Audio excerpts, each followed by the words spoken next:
Efforts to curb obesity among children are failing. According to a new report, the Productivity Commission review says many of the schemes to encourage young people to follow healthy lifestyles are simply not working.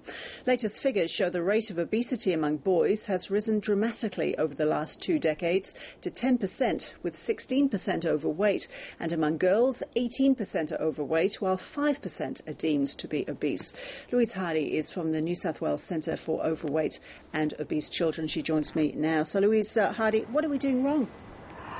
I don't think we're actually doing a lot wrong. We just need to actually be a lot more intensive about what we're doing. We need to ensure that our interventions are multi-sectorial, that we're working with just schools, with local government, with transport planners, with urban developers.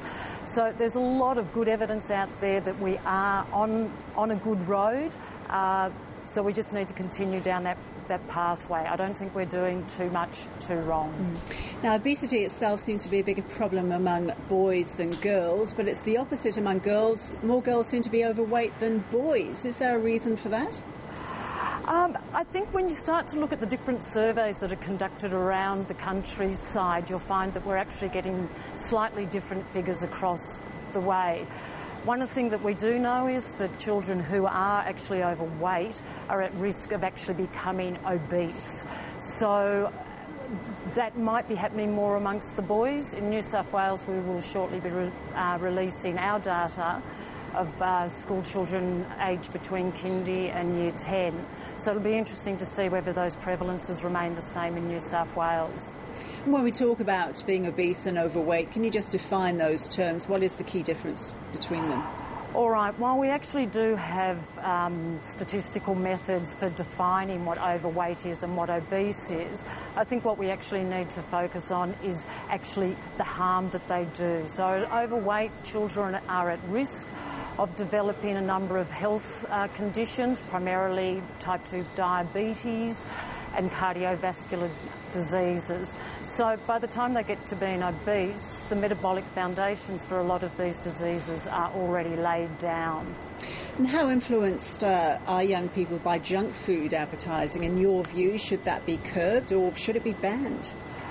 All right, there's an interesting conundrum here because parents from the parents' jury strongly advocate that we should be doing that, and I do agree with that.